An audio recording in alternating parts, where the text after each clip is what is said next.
నమస్కారం. మీరు చూస్తున్న టీడీ న్యూస్ కేఎన్ఆర్. అస్సలాము అలైకుం. అందరికీ నమస్కారం. ఈరోజు కార్యక్రమం ముఖాముఖి కార్యక్రమం. ఈ ముఖాముఖి కార్యక్రమంలో మనతో పాటుగా Congress party Karimnagar DCC secretary జనాబ్ సయ్యద్ జమాలుద్దీన్ గారు మనతో ఉన్నారు. వక్ఫ్ విషయంలో కోర్టులో కేసు నడుస్తున్న ధర్మిల 5వ తారీఖున జడ్జిమెంట్ రావాల్సి ఉండగా అది వాయిదా పడడంతో అటు విషయమై ముఖాముఖి కార్యక్రమంలో వారు మనతో చర్చించడానికి రావడం జరిగింది. వారిని అడిగి తెలుసుకుందాం. అస్సలాము అలైకుం సార్.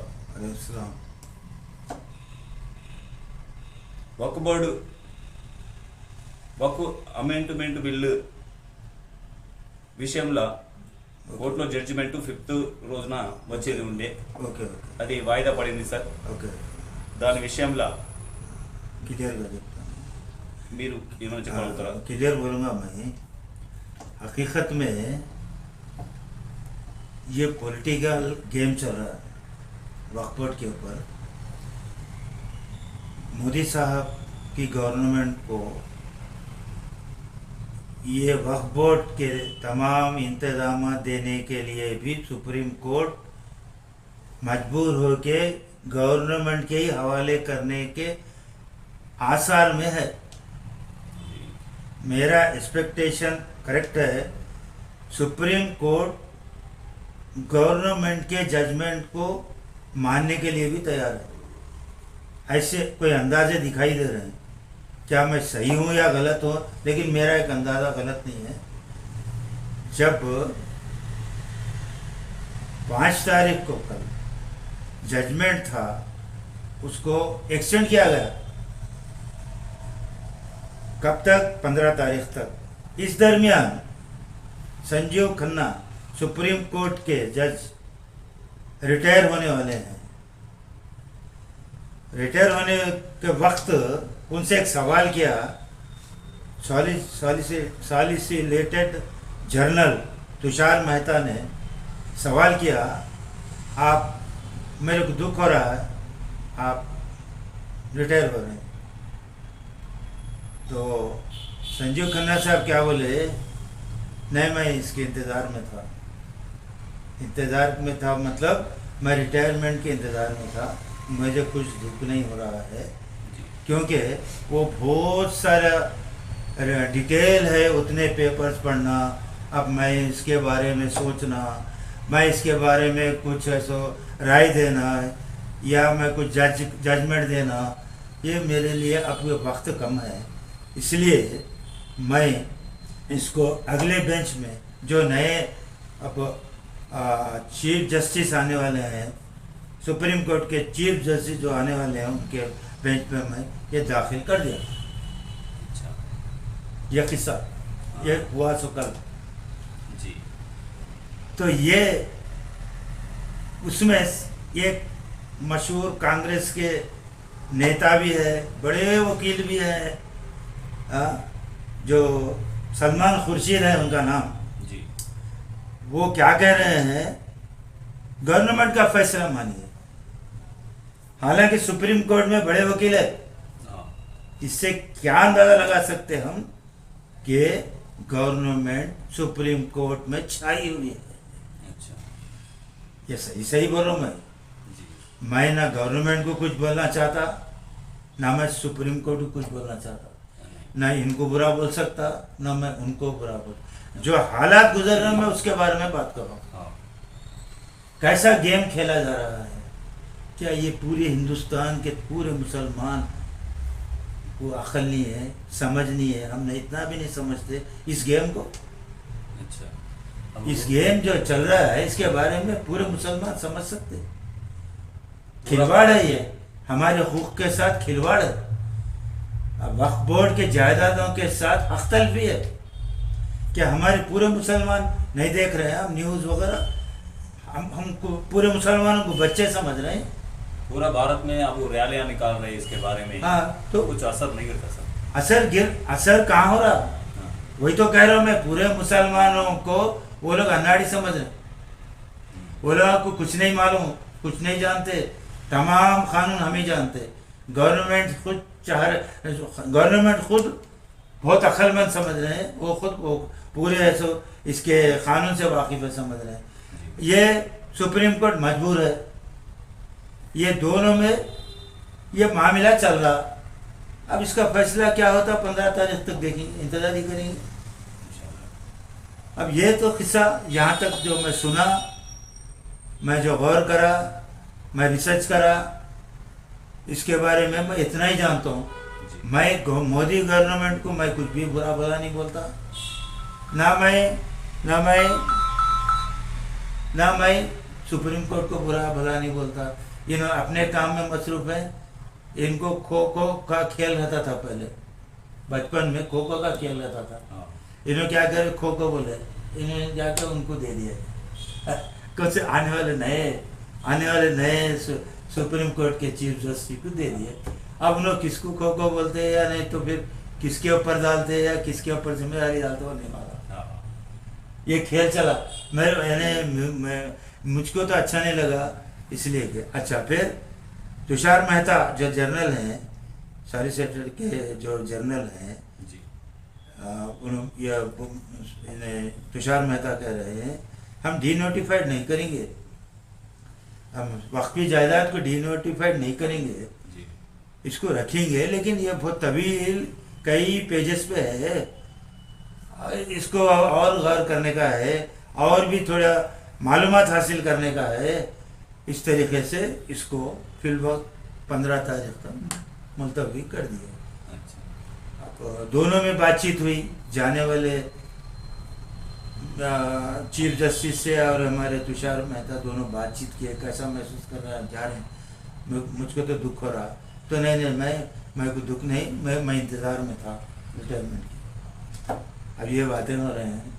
अब रहा हमारी हक तलफी हो रही, इतना बड़ा मसला, इतने रैलियाँ निकाले, इतने मुसलमान हैं, ज़रा भी सोच नहीं है कि ये क्या चीज़ है, इसको ज़रा समझने की कोशिश में नहीं है कि वक्फ बोर्ड क्या चीज़ है, वक्फ बोर्ड का रिवाज कब से है, कब से इसका रिवाज शुरू हुआ, इसके पेपर्स इसके कहाँ से लेंगे।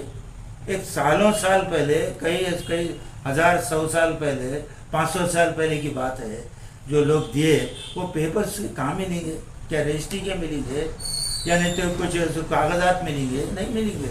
अब रहा कई मंदिरों को दिए, कई मंदिरों के भी जायदादें हैं, कई क्रिश्चियनों के भी हैं, कोई ऐसे गुरुद्वारे के भी हैं, सिखों के, सब ऐसा। ये चीज़ अच्छी नहीं है।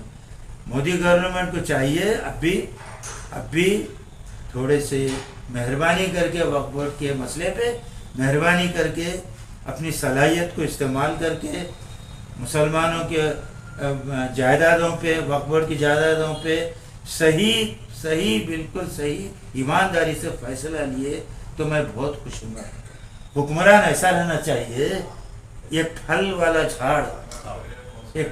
झाड़ देता, वो झाड़ फल नहीं खाता, फल देता। दरिया पानी देते, पानी पीते नहीं दरिया।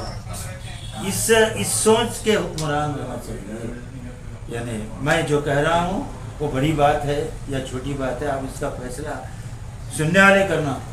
ये यानी कि दरख्त कभी अपना फल नहीं खाता, दरिया कभी अपना पानी नहीं पीता, वो सबको सैराब करता, सबको फायदा करता।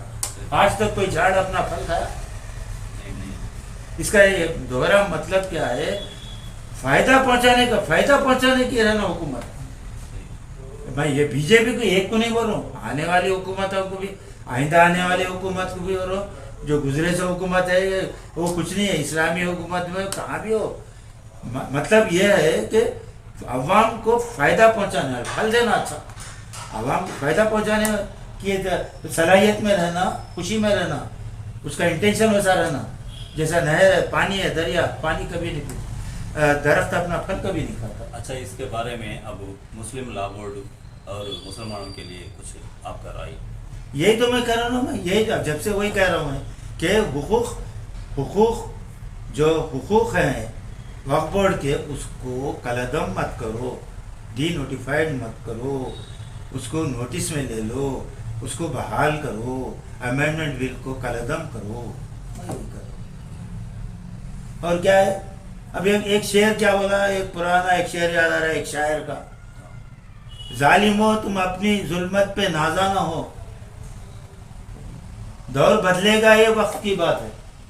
इनके लिए नहीं बोलो, मोदी साहब को, एक आम शायर की शायर के एक शेर याद आया, जालिमो तुम अपनी जुल्मत पे नादा ना हो, दौर बदलेगा ये वक्त की बात है। वो यकीनन सुनेगा सदाएं मेरी, क्या तुम्हारा खुदा है हमारा नहीं। वो एक शेर बोला, एक शायर बोला है, उसको सुनाना बल्कि मैं सुनाया, किसी पे तनकीद नहीं है, किसी को मैं नुक्ताचीनी नहीं कर रहा हूँ। हर हुकूमत के जो जालिमाना हुकूमत रहती है उनके लिए शेर एक शायर लिखा, सुना, वो यकीनन सुनेगा सदाएं मेरी, क्या तुम्हारा खुदा है हमारा नहीं। जालिमो तुम अपनी जुल्मत पे नाला ना हो, वक्त बदलेगा यह वक्त की बात है, दौर बदलेगा यह वक्त की बात है। तो इस तरीके से अब अल्लाह से हम दुआ कर रहे हैं कि अल्लाह ताला उनके दिलों में, जजमेंट में, चीफ जस्टिस के दिल में, मोदी साहब के दिल में, आइंदा फ्यूचर के लिए, आइंदा और आइंदा भी आने के लिए हम उनके लिए दुआ कर रहे हैं, हमारे लिए वो दुआ करके हमको फ़ायदा पहुंचाए वक्त बोर्ड की जायदाद पे। मैं इसी तरीके से हम अल्लाह से दुआ कर रहे हैं, ये अल्लाह ताला की ज़मीन है, अल्लाह ताला से टकराव नहीं लेना चाहिए हुकूमत वाले। ये बड़ी बात है, ये कि बहुत बड़ी बात है, अल्लाह ताला के नाम पे वक्त भी गए ज़मीन है, उसका जिम्मेदार सिर्फ अल्लाह है। अब इस वक्त सिर्फ अल्लाह है उसका हुक्मरान, ये मौजूदा हुकूमत हुक्मरान उसकी नहीं बन सकती। जो अल्लाह के नाम पे दे दिया वो अल्लाह की होगी, उसका निगहदार, उसका निगरानी करने वाला अल्लाह ताला है। उस अल्लाह ताला को हटा दे के, नौजुबिल्लाह हटा दे के ये मेरी हुक्मरानी चलाता हूँ इसके ऊपर बोले तो अभी इसके अब मुस्तकबिल अल्लाह ही जाने, जो मुदाखलत कर रहे हैं उनका मुस्तकबिल अल्लाह ही जाने। हम तो कुछ भी नहीं कर सकते। मैं भी एक कमज़ोर नातावान, मैं भी एक कमज़ोर मुसलमान हूँ, ऐसा कुछ भी नहीं है। मैं लीडर हूँ तो क्या होता, मैं हक़ की बात बोलूँगा, कोई पॉलिटिकली तौर पे मैं बात नहीं करा, हक़ बजानी बात कर, इस तरह और कुछ नहीं। సో ఇదండి వీరితో ఈరోజు ముఖాముఖి కార్యక్రమం. వీరు అంటున్నది ఏమంటే, ప్రభుత్వం ప్రజలకు అనుకూలంగా ఉండాలి, హిందూ ముస్లిం అన్న భేదం లేకుండా అందరినీ ఒక సమానంగా చూడాలి అని చెప్పి వీరు అనడం జరుగుతుంది. అదేవిధంగా ఒక చెట్టు ఏదైతే ఉంటుందో అది పండ్లను ఇస్తుంది, తన పండ్లను తానే ఆ చెట్టు తినదు, అది ప్రజలకు మానవాళికి ఉపయోగపడే విధంగా ఉంటుంది. ఒక చెరువు నీటిని మానవాళికి ఉపయోగపడే విధంగానే చెరువు ఉపయోగపడుతుంది. తన నీటిని తానే చెరువు తాగదు అని చెప్పి వారు అంటున్నారు. అదే ప్రకారంగా, అదే విధంగా ప్రభుత్వాలు కూడా, నాయకులు కూడా పనిచేయాలని చెప్పి వారు సూచిస్తున్నారు. ఇంకొక విషయం వీరు అనేది ఏమంటే, భగవంతుడు, మీకు భగవంతుడు ఉన్నారు, మాకు భగవంతుడు ఉన్నారు. అయితే ఇప్పుడు వక్ఫ్ ఆస్తి అన్నది భగవంతుని ఆస్తి, అల్లా ఆస్తి. దానిని అల్లా తాలానే చూసుకుంటాడు, భగవంతుడే చూసుకుంటాడు. ఎవరము దానికి యజమానులం కాము, అల్లా ఒక్కరే యజమాని. ఇది పేదలకు చెందే విధంగానే చూసుకుంటుంది వక్ఫ్ బోర్డు అన్నది.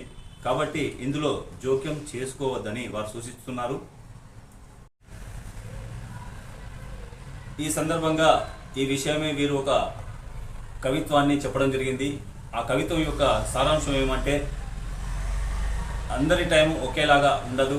ఇప్పుడు ఈ గవర్నమెంట్ ఉంటే మరోసారి మరో గవర్నమెంట్ ఉండొచ్చు, లేదంటే మీరే ఉండొచ్చు. అందరికీ అనుకూలంగా ఉన్న ప్రభుత్వాన్ని ప్రజలు ఎన్నుకుంటారు. కాబట్టి ఎవరిని ఇబ్బందులకు గురి చేయొద్దు, అందరినీ ఒక సమానంగా చూడాలని చెప్పి వారు ఈ కవిత్వం ద్వారా తెలియజేయడం జరిగింది.